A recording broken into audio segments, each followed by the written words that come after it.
નમસ્કાર મિત્રો, આજે સીધું ને સટના એપિસોડમાં આપણી સાથે કૃષિ વિશ્લેષક અને ક્યારેક કૃષિ યુનિવર્સિટીમાં કાર્યરત રહેલા મનહર પટેલ આપણી સાથે જોડાયા છે. મનહરભાઈ, આપનું સ્વાગત છે. નમસ્તે.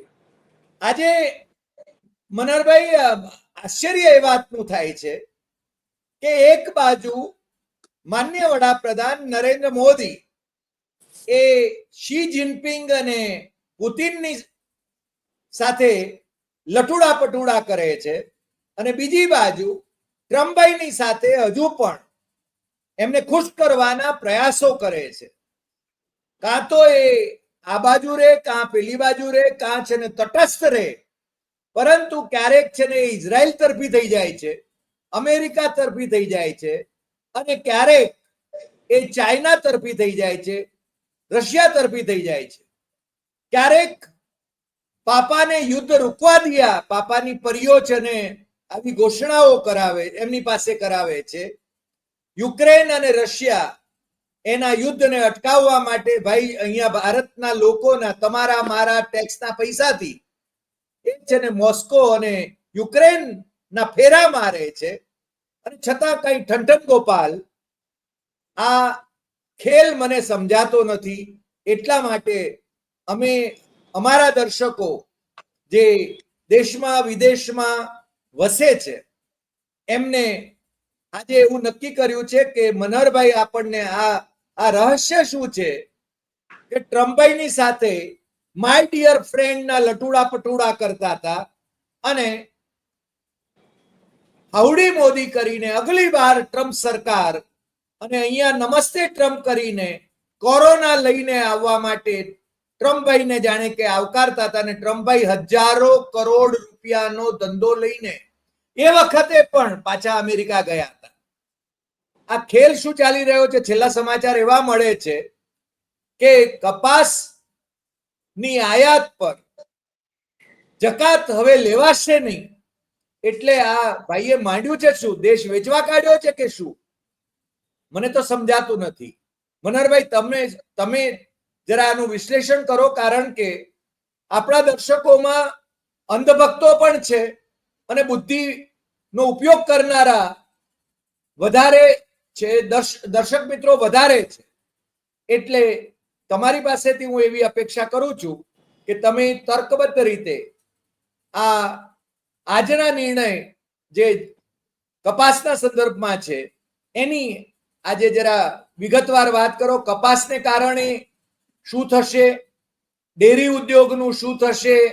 બાકીના ખેડૂતો 700 કરતા પણ વધારે ખેડૂતો પેલા 3 કાળા કાયદા લઈને આવેલા ભાઈ, એમના ઉદ્યોગપતિ મિત્રોના લાભાર્થે, અને પછી 700 750 ખેડૂતો શહીદ થયા, તો પણ ભાઈએ શ્રદ્ધાંજલિ આજ દિવસ સુધી નથી આપી. પરંતુ પેલા કાળા કાયદા જેને પાછા કહે છે કે હું સમજાવવામાં નિષ્ફળ રહ્યો છું કદાચ.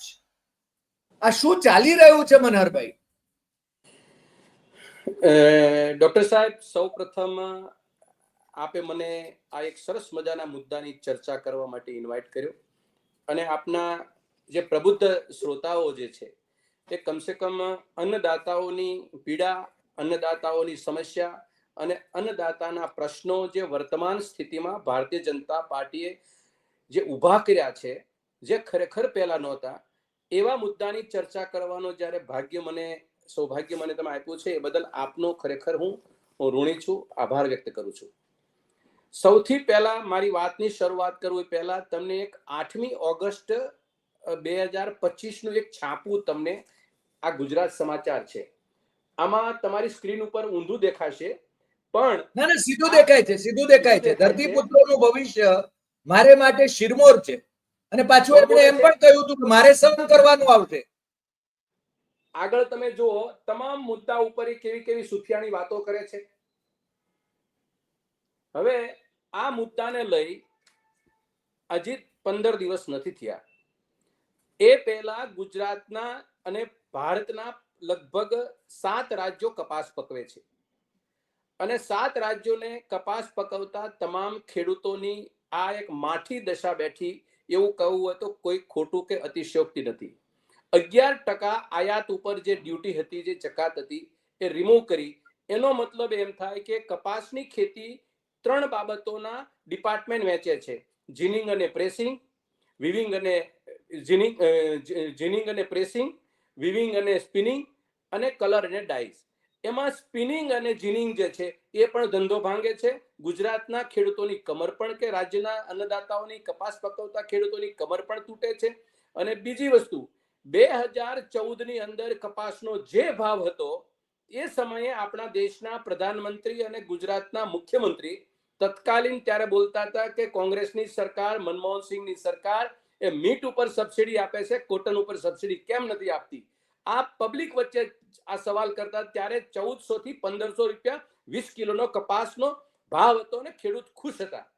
આજે 10 વર્ષ કે 15 વર્ષ પછી આજે કપાસનો ભાવ મણ ખેડૂત વેચે છે એ 1500 થી 1600 મેક્સિમમ. એનો મતલબ એમ કે 10 વર્ષમાં કપાસમાં ભાવમાં કોઈ પ્રગતિ કરાવી શક્યા નથી. આ અન્નદાતાઓની, કપાસ પકવતા ખેડૂતોની સ્થિતિ છે. બીજી વાત, હરિભાઈ, નરેન્દ્રભાઈ મોદી અને એની સરકારને ખેડૂતો પ્રત્યેની આ એટલી બધી વિકૃત આનંદ લેવાની જે માનસિકતા છે એ કઈ નવી નથી.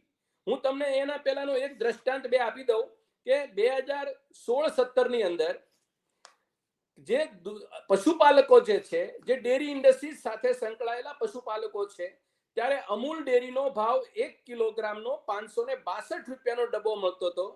એવા સમયે ભારતની ભાજપા સરકાર એ ન્યુઝીલેન્ડથી 4200 મેટ્રિક ટન ઘી મગાવે છે અને એ પણ 141 રૂપિયાનું. તમે મને કલ્પના કરીને મને કહો કે 141 રૂપિયાનું કિલો ઘી ઇમ્પોર્ટ થતું હોય તો આ દેશની સહકારી ક્ષેત્રની જે ડેરી ચાલે છે, જે ખેડૂતો, ડેરીને પશુપાલકો જે દૂધ સપ્લાય કરે છે, એને કોઈ દિવસ કે ડેરીને કે કોઈ પશુપાલકને આ ભાવ પોસાય ખરો? એટલે ભાંગી અને ધ્વંસ કરવાનું પાપ તો 2016-17માં પશુપાલકો માટે કર્યું હતું. અને 2019માં પ્રધાનમંત્રી શું બોલ્યા કે મારે 2025 પહેલા દૂધની આવક કરતા ખેડૂતોના, પશુપાલકોની આવક બમણી કરવી છે. જે 16ની અંદર ખેડૂતોની આવક પણ બમણી કરી હતી એમણે. ખેડૂતોની આવક પણ બમણી કરી નાખી. યસ, આભાસી આવક. યસ. અને હવે 2020ની અંદર બીજું એને એક પાપ કર્યું. મકાઈ પકવતા જે દેશના ખેડૂતો છે, એ વખતે 1850 રૂપિયાની એમએસપી હતી. એ દિવસે ખેડૂતોને ભાવ મળતો હતો 800 થી 1000 રૂપિયા. એમએસપી હતી 1850 રૂપિયા, ભાવ મળતો હતો 800 ને 1000 રૂપિયા. એવા સમયે મકાઈની ડ્યુટી ભારત સરકારની હતી 60%. એ ઘટાડીને માત્ર 15% કરી અને ભારતમાં ઇમ્પોર્ટરોને 5 લાખ મેટ્રિક ટન મકાઈનો પરવાનો આપ્યો. તમે કલ્પના કરી શકો છો, આ 2020માં વાત કરું છું, મકાઈ પકવતા ખેડૂતો માટે 5 લાખ મેટ્રિક ટન મકાઈ આવે અને 800 થી 1000માં ખેડૂતો વેચતા હતા. એમએસપી હતી કેટલી? 1850 ભારત સરકારની. તમે કલ્પના કરી શકો છો એ પણ કે એ મકાઈ પકવતા ખેડૂતોની હાલત કેવી થઈ હશે 2020ની અંદર. એવી 2025ની અંદર અત્યારે વર્તમાન સ્થિતિમાં જે આજનું એ છાપું બતાવ્યું 5 દિવસ પહેલાનું, એની અંદર કપાસની ખેતી 7 રાજ્યોમાં થાય છે, 6 રાજ્યોમાં થાય છે. હવે આ તમામ કપાસ પકવતા ખેડૂતોનો એકમાત્ર આધાર છે કે આ રોકડીયો પાક છે. આ ખેતીને જો સરકાર અનેક ઇન્ડસ્ટ્રીઝ સાથે જોડી શકે એમ છે. એમાં ખાસ કરીને આપણે ગુજરાતમાં બેઠા છીએ. ગુજરાતની ખેતી કપાસ ઉપર બહુ સંગીન પરિસ્થિતિમાં ખેડૂતોની હાલત સુધારી શકાય એવો સુનહેરો મોકો આ પ્રધાનમંત્રીને આ ભાજપાની સરકારને મળ્યો છે. પણ એ બાબતનું એક પણ કામ એને કરી શક્યા નથી. હું તમને એક વાત કરું કે આ ગાર્મેન્ટનો બિઝનેસ છે, એ ગાર્મેન્ટના વેપારીઓને ખુશ કરવા માટે એને શું કર્યું? અમેરિકામાં જે ગાર્મેન્ટ જે છે એની ઇમ્પોર્ટ ડ્યુટી 60% છે અમેરિકાની. એ ઇમ્પોર્ટ ડ્યુટી ઘટાડવા માટે આ ભાજપાની સરકાર કે નરેન્દ્ર મોદીએ કોઈ કામ ન કર્યું. પણ ત્યાંથી કપાસ આવે, જે કપાસના ખેડૂતો ત્યાં પકવે છે કપાસ, એ લાર્જ સ્કેલમાં કપાસ કરે છે. એના ખેડૂતોને 54 લાખ રૂપિયા એક ખેડૂતને એને સબસિડી આપે છે. ભારતના ખેડૂતને ભાજપની સરકાર એવરેજ 40,000 રૂપિયા સબસિડી આપે છે. ક્યાં ભારતનો ખેડૂત, એની ખેતી છે એ 92% ખેડૂતો લગભગ 5 એકરથી નાનો ખેડૂત છે. તો 92% ખેડૂતોનો કચ્ચર ઘાણ વાળી દેવાની આ માનસિકતા, ક્યાં અમેરિકાનો ખેડૂત સુસજ્જ સબસિડી સાથે અને ક્યાં સબસિડી નહિવત, એમાંય પાછી આ 40,000માં ઇલેક્ટ્રિક આ તે બીજું ત્રીજું બધું સબસિડી અંદર આવી ગયું. 2,000 રૂપિયા ઓલા જે પકડાવે છે એ બધું આવી ગયું, ત્યારે 40,000 રૂપિયા એક ખેડૂતને છે. હવે આ પરિસ્થિતિની અંદર ડોક્ટર સાહેબ, અમેરિકાના ટ્રમ્પની ધમકીને આ માનનીય વડાપ્રધાન સંપૂર્ણ સરેન્ડર અને નતમસ્તક આ અન્નદાતાઓની વાતને કચ્ચર ઘાણ વાળી દીધો અને એમાં એની સામે મૂકી દીધું કે 11% તમારા ઉપર ડ્યુટી જે લાગતી હતી હવે તમને નહીં લગાડીએ, આવા જો તમારો કપાસ જેટલો હોય એટલો, અમારા ખેડૂતનું જે ભલે થવું હોય થાય. આ માનસિકતાથી કપાસના ખેડૂતો જે કપાસ પકવે છે એની પરિસ્થિતિ બદલી, પણ લાખો રૂપિયાની લોન લઈને જે જીનિંગ અને પ્રેસિંગના યુનિટો ચલાવે છે એ ધંધાની ઉપર પણ બહુ મોટો ફટકો પડવાની શક્યતા છે. બીજી વાત તમને કરું, આપણા દેશમાં જે કપાસ આયાત થાય છે એ 4-5 કન્ટ્રીઓ મોકલે છે. એમાં બ્રાઝિલ છે, અમેરિકા છે, વિયેટનામ છે અને બીજા એક ઇજિપ્ત છે. હવે આ તમામ મોકલે છે, એમાં સૌથી મોટો રોલ તો અમેરિકાનો છે. એટલે બીજા કન્ટ્રી સાથેનો લાભ એને બહુ ઓછો મળશે, પણ અમેરિકાને લાભ અપાવવા માટે થઈ અને આ કામ એમને, જેમ નરેન્દ્રભાઈએ કે જેમ પ્રધાનમંત્રી શ્રીએ જે આ વાતનો નિર્ણય લીધો, એટલે મને લાગે છે કે આ કપાસના નિર્ણયથી, આ ડ્યુટીના નિર્ણયથી ગુજરાતના કે દેશના ખેડૂતોની હાલત બિલકુલ સારી નહીં રહે. વર્તમાન સમયમાં જે કપાસ ઉગી રહ્યો છે, ઉજરી રહ્યો છે, એ કપાસની પરિસ્થિતિ પાકે ત્યારે કઈ હશે એ હું તમે બે સારી રીતે ખેડૂતના દીકરાઓ છીએ સમજી શકીએ છીએ કે ખેડૂત પ્રત્યે એટલે કેવી એને માનસિક પરિસ્થિતિમાં મૂકી દીધા. મનહરભાઈ, મને નવાઈ એ વાતની લાગે છે કે આપણા ખેડૂતો, એમને આટલું નુકસાન નરેન્દ્ર મોદીના શાસનમાં જઈ રહ્યું છે, છતાં પેલા બટકા ફેંકે છે તો કઈ ઉપકાર તો કરતા નથી, કારણ કે તમારા ખિસ્સામાંથી જ ખિસ્સા કાપીને જ પૈસા લઈ જાય છે અને એમાંથી જ છે ને પેલા 6,000 રૂપિયા કિસાન સન્માન નિધિ તરીકે આપે છે અને આપણા ખેડૂતો ખુશ થઈ જાય છે. મને તો સમજાતું નથી. ખેડૂતો નુકસાનીનો ધંધો કરી રહ્યા છે એમ કહીએ તો ચાલે. પાક સફળ થશે કે નિષ્ફળ જશે એની કોઈ ગારંટી નથી. આ ભાઈ શ્રી મુખ્યમંત્રી હતા ત્યારે સ્વામિનાથન સ્વામિનાથન સ્વામિનાથન કર્યા કરતા હતા.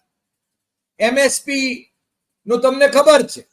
બિલકુલ. એ જે વચનો આપ્યા હતા, ગાજર લટકાવ્યા હતા, એ બીજા આખા દેશને તો મૂર્ખ બનાવ્યો એમણે, પણ ગુજરાતના ખેડૂતોને મૂર્ખ બનાવ્યા ને છતાં ગુજરાતના ખેડૂતો કેટલા ખુશ છે કે નરેન્દ્ર મોદીની પાર્ટીને 156 બેઠકો એ વિધાનસભાની ચૂંટણીમાં આપે છે અને સતત છે ને જીતાડ્યા કરે છે.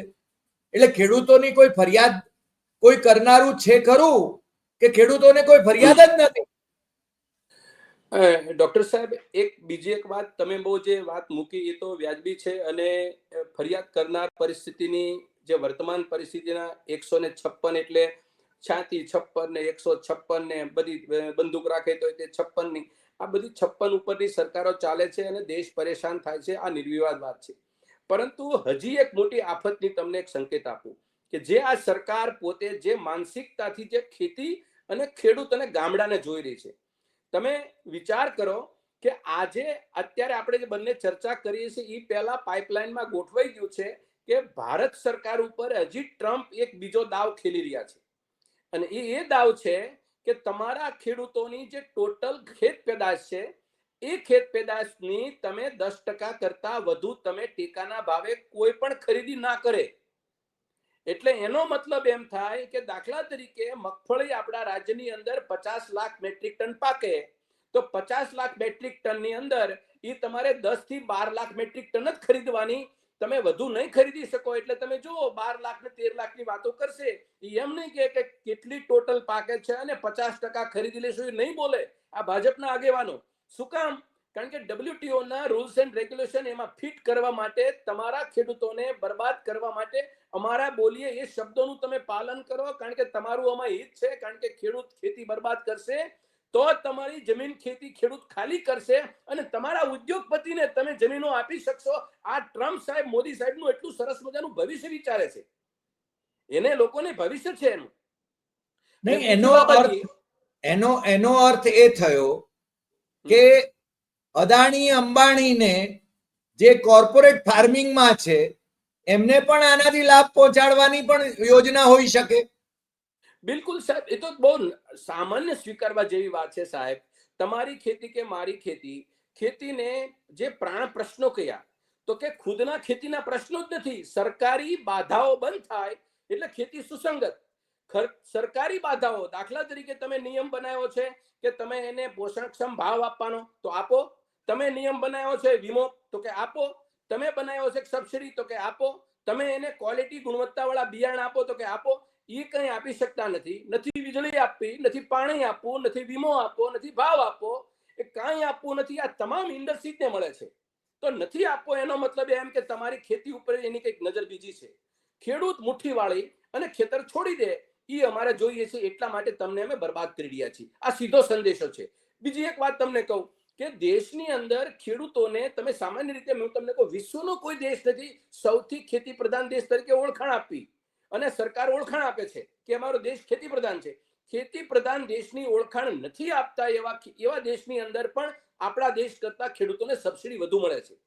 આજે હું તમને કહું, ખેતી પેદાશ હોય કે દૂધની ઉત્પાદનની વાત હોય કે પશુપાલકો હોય, કોઈ પણ એ લોકો તમારા ઉપર શકંજો કસી રહ્યા છે કે તમારા ખેડૂતને તમે સબસિડી પણ વધુ ન આપો. અમે આપશું, અમે 54 લાખ રૂપિયા આપશું, તમે 40,000 પણ નહીં આપો.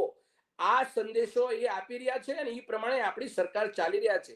હું તમને એક યાદ અપાવું, ટ્રમ્પ જ્યારે અહીંયા ઇન્ડિયામાં આવ્યા, અમદાવાદમાં આવ્યા, નમસ્તે ટ્રમ્પનો કાર્યક્રમ કર્યો, એ દિવસે પણ આ જ એનો પૈગામ હતો કે અમારી દૂધની પ્રોડક્ટ અને અમારી એગ્રીકલ્ચર પ્રોડ્યુસ ઉપર તમે જે ટેક્સીસ લગાવો છો, જે તમે ડ્યુટી લગાવો છો, એ ડ્યુટી તમે રિમૂવ કરો, જેથી કરીને અમારું તમારા દેશનું માર્કેટ જોઈએ છે. આ એનું માર્કેટ લેવામાં આ નાનો વેપારી, અહીં પશુપાલક, અહીંનો ખેતીનો જે અન્નદાતા છે આપણો ખેડૂત, એ તમામની પરિસ્થિતિ નાજુક બને અને તમે ગરીબડા થઈને અમારી પાસે એક ઠોબરું લઈને માગતા રહ્યો, એવી પરિસ્થિતિ અમારે તમારા દેશની જોવી છે. અને એમાં સંપૂર્ણ સહકાર ભારતીય જનતા પાર્ટીની, નરેન્દ્ર મોદીની સરકારનો છે. આટલું વાત કહ્યું હોય તો કોઈ વાતની અંદર કોઈ લીટી લેખર મારી કેમ નથી. આ વાસ્તવિકતાના દર્શન આપણે જોઈ રહ્યા છીએ. એનો અર્થ બહુ સ્પષ્ટ છે કે ખેડૂતોની બરબાદી નોતરવા માટે જ, પશુપાલકોની બરબાદી નોતરવા માટે જ, કારણ કે ન તો ખેડૂતોનો કોઈ ઉદ્ધાર છે ને વર્તમાન સરકાર કરી શકી છે, ન દૂધ ઉત્પાદકોનો. અને છતાં તમને ખ્યાલ છે કે અમારે મહેસાણાની દૂધસાગર ડેરીમાં જ્યારે નરેન્દ્ર મોદી આવ્યા ત્યારે નરેન્દ્ર મોદીનો ફલક લગાવવામાં આવ્યા હતા કે એમની તસવીર મોટી મૂકીને ભાગ્ય વિધાતા તરીકે એમને મૂકવામાં આવ્યા હતા. મને લાગે છે કે જો દૂધસાગર ડેરીનો કોઈ ભાગ્ય વિધાતા ગણાવવો જોઈએ તો એ માનસીભાઈ પૃથ્વીરાજ પટેલ હોવો જોઈએ, એવું મેં એ વખતે કહ્યું હતું. નરેન્દ્ર મોદી શાનો ભાગ્ય વિધાતા થાય? કારણ કે એનું તો કોઈ યોગદાન જ નથી. ગુજરાતના સહકારી ક્ષેત્ર ઉપર એમણે છે ને કબજો મેળવી લીધો છે. કમલમમાંથી બધા જ નિર્ણયો થાય છે, કમલમમાંથી જ છે ને નોમિનેશન થાય છે પાર્ટીના લેવલ ઉપર, અને છે ને એમને જીતાડીને હવે જો કે પરિસ્થિતિ એવી થઈ છે સાહેબ કે ભારતીય જનતા પાર્ટીની પેનલમાં જે લોકો ચૂંટાયા છે એ જ લોકો સામે આવી ગયા છે. બિલકુલ, કે આની અંદર કરોડોનો એની ખાયકી છે, કરોડોની ખાયકી છે. એટલે આ ભાગબટાઈનો પ્રશ્ન છે. એટલા માટે જ ને ભારતીય જનતા પાર્ટી વાળાઓ પણ ડેરીઓમાં એ સામે આવી ગયા છે, અથવા તો જેને એમને પટાવી લેવામાં આવે, જે લોકો માંગે એને જેને ભાગ આપી દેવાનો. પરિસ્થિતિ આ થઈ રહી છે. એટલે પણ એમણે કબજો મેળવી લીધો છે. બિલકુલ. ડોક્ટર સાહેબ, એક વાત તમે સહકાર શબ્દ પ્રયોગ કર્યો એટલે મને યાદ આવ્યું, આ વર્ષ 2025 નું એ સહકાર વર્ષ તરીકે ઉજવણી કરવાનું આ ભારતની સરકારે નક્કી કર્યું છે. જ્યારે આપણા ગુજરાતના એક બીજા પનોતા પુત્ર કહેવાતા એ ગુજરાતના સહકાર મંત્રી છે અત્યારે, એમને એવો નિયમ બનાવ્યો, પરિપત્ર જાહેર કર્યો કે તમામ સહકારી મંડળીઓ જે ચાલે છે, જે ગામડાઓમાં, જે ખેડૂતોને ઉત્થાન માટે ના ભવિષ્ય માટે, ઉજળા ભવિષ્ય કરવા માટે, ખેડૂતને ખેતીને મજબૂત કરવા માટે, ગામડાને મજબૂત કરવા માટેનો આ એક બેઝિક સિદ્ધાંત હતો, એનો હેતુ હતો. એવી મંડળીઓ જે નફો કરે છે એના 20% નફો તમારે અમને આપી દેવાનો, અમારે તમારી નફામાં અમારે આ વર્ષની ઉજવણી કરવી છે, આવો પરિપત્ર જાહેર કર્યો અને સહકારી આ વર્ષ આખું ઉજવણ નક્કી કર્યું. તમે બદકિસ્મતી આપણી સૌની તમે જુઓ કે કેવા કેવા વિચાર પ્રગટે છે આ લોકોના મનમાં કે ઉજવણી કરવી હોય અને એને રમવું હોય, એને ગરબા રમવા હોય તો તમારી કમર ઉપર ને તમારા પૈસે ગરબા રમવાના, ને ઉત્સવો કરવા હોય, ઇનામો વિતરણ કરવા હોય તમારા પૈસે કરવાને. આ વિચાર કરો, આ સહકાર મંત્રીને આવો વિચાર આવ્યો અને સહકારી વર્ષની ઉજવણી ચાલી રહી છે.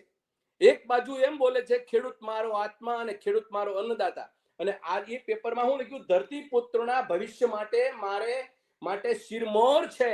કેટલા બધા ઉલામણા શબ્દો અને વિશેષણો વાપરી અને પોતાને કેટલો અભિભૂત ખેડૂતોની સામે કર્યા છે 2000 રૂપિયા આપી. આ પરિસ્થિતિ જે દેશની છે એમાં પોતે ખેડૂતો, માછીમારો, ડેરી સેક્ટરના હિતો અમારા માટે સર્વોચ્ચ અને પ્રાથમિકતા છે. ભારત આ મુદ્દા પર ક્યારેય સમાધાન નહીં કરે. સાહેબ 20મા દિવસે સમાધાન કરી નાખ્યું, 20મા દિવસે. એટલે બોલ્યું ચૂક્યું માફ કરજો એવું એને કહી દીધું. પણ આ પરિસ્થિતિ આપણા રાજ્યની દેશની છે.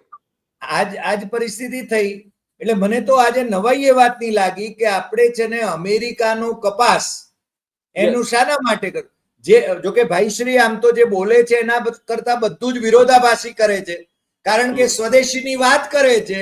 ચશ્મા, પેન, ગાડી, પ્લેન બધું છે ને વિદેશી વાપરે છે.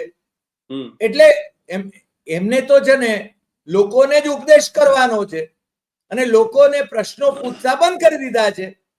લોકોમાં પણ છે ને હવે મને લાગે છે પેલું છે ને કરોડરજ્જુ રહી નથી, કાં તો ડરી ગયા છે લોકો. અને રાહુલ ગાંધીએ જે રીતે લોકોને જગાડવાની કોશિશ કરી છે એને કારણે રાહુલ ગાંધીને ટાર્ગેટ કરવાની કોશિશ કરી રહ્યા છે. પણ રાહુલ છે ને ડરતો નથી.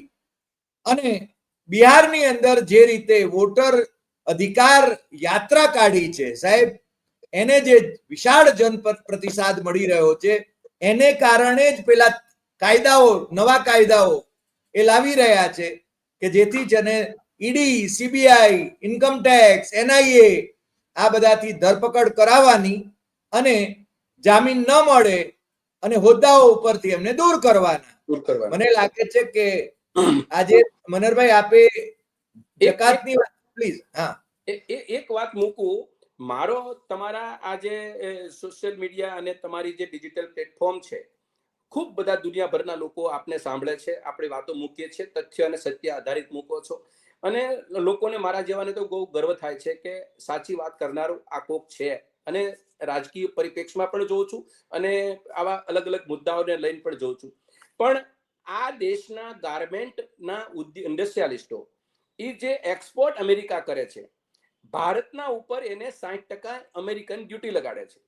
પણ બાંગ્લાદેશ 20% અમેરિકા ડ્યુટી લગાડે છે, વિયેટનામની 20% છે અને ચાઇનીઝની 30% છે.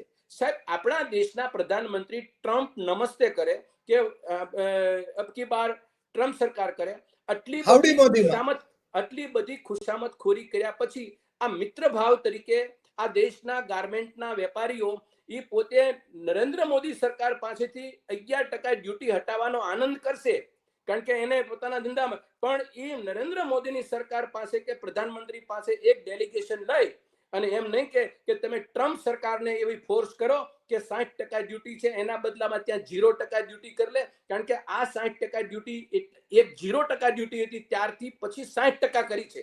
તો તમે કમસે કમ વચ્ચેનો એકાદો નાનો ફિગર તો પકડો. આવી વિનંતી કરવા માટે પણ એટલી હિંમત આ દેશના ગાર્મેન્ટના વેપારીઓ નથી રાખતા. આ ડર કેનો છે?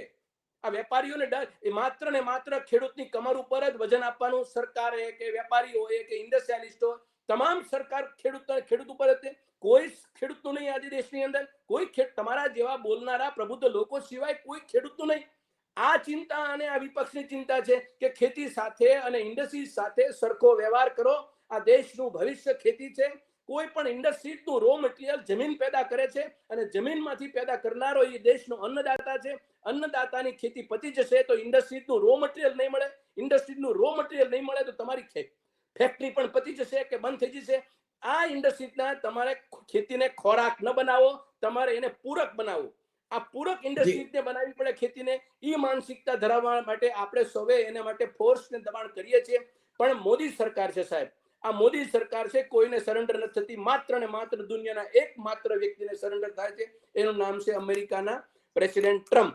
એને સરેન્ડર થાય એટલે આપણે સૌએ એ પરિસ્થિતિનો સામનો કરવાનો છે. એનો એકમાત્ર વિકલ્પ છે કે 2000 પછીની ચૂંટણી જે આવતી હોય એની અંદર એ લોકોને પાઠ ભણાવવો પડે કે ખેડૂતોનો જે માણસ નથી, આ દેશનો માણસ નથી સાહેબ. ખેતીને પહેલા એનું ઘર ખોરડું, ખેતરનું સાચું રહે, એની ખેતી મજબૂત રહે, એને ખેડૂત ખેતરમાં કામ કરતો રહે, અને પરિવાર કબીલા સાથે એ પોતાનો આનંદ કિલોલ કરે. આ દેશની આ પરિસ્થિતિ જોવા માંગીએ છીએ. એમાં દેશના પ્રધાનમંત્રીને તકલીફ ક્યાં છે એ અમે ગોથા ખાઈએ છીએ. એ સમજણ નથી પડતી કે આ દેશના પ્રધાનમંત્રીને ખેડૂત એટલો બધો દુશ્મન ભાવથી કેમ જોવા લાગ્યા છે. આપની સાથે વાત કરવાની મને આનંદ થયો. અમારી વાતો વિચારો આપે જે માધ્યમથી પ્રસાર કરો છો એ બાબત અમને પણ આપનો આભાર માનીએ છીએ. અત્યારે આપે જે વાત કરી કે અત્યારે કોઈ બોલી શકતું નથી, અત્યારે છે ને કસ્તુરભાઈ લાલભાઈ પણ નથી અને રાહુલ બજાજ પણ નથી કે જે લોકોમાં ગટ્સ હોય કે સરકારને જેને સાચી વાત કહી શકે. અને આ તો બહેરી બોબડી સરકાર છે, કહેવાનું કઈ કરવાનું કઈ, કથની અને કરનીમાં અંતર છે. પરંતુ મનહરભાઈ આપ અમારી સાથે જોડાયા અને આપણા દર્શકોને સાચી વાત આપણે છે ને આપણી આ ચેનલ દ્વારા પહોંચાડીએ છીએ એ બદલ આપનો ખૂબ ખૂબ આભાર. ફરી મળીશું નવા એપિસોડમાં નવા વિષય સાથે. અને આ એપિસોડ સૌથી વધારે શેર કરવા માટે હું મિત્રોને જરૂર વિનંતી કરું છું, કારણ કે લોકોને જગાડવાના છે અને આપણે એપિસોડ લોકોને જગાડવા માટે કરીએ છીએ, બંધારણ બચાવવા માટે કરીએ છીએ, લોકશાહી બચાવવા માટે કરીએ છીએ અને ખેડૂતોના હિતો એ જળવાઈ રહે એને માટે કરીએ છીએ. આજે આટલી વાત. ફરી મળીશું. નમસ્કાર.